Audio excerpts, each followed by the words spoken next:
ওয়াল্লাহুল্লাযী লা ইলাহা ইল্লা হু আলিমুল গায়বি ওয়াশ শাহাদাতি হুয়ার রহমানুর রহিম। সূরা হাসর আয়াত নাম্বার 22।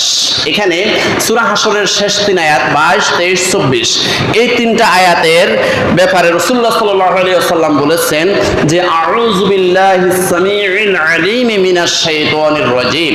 এটা তিনবার পড়ে ফজরের পরে যদি কোনো একজন মুমিন মুসলমান যদি তেলাওয়াত করে তাহলে সন্ধ্যা পর্যন্ত 70,000 ফেরেশতা আল্লাহ রাব্বুল আলামিন তার জন্য নিয়োগ করেন, সন্ধ্যা পর্যন্ত তার জন্য রহমতের দোয়া করতে থাকে। সুবহানাল্লাহ। এর মধ্যে যদি সে মারা যায় সে শহীদি মৃত্যু হয়ে যাবে। সুবহানাল্লাহ।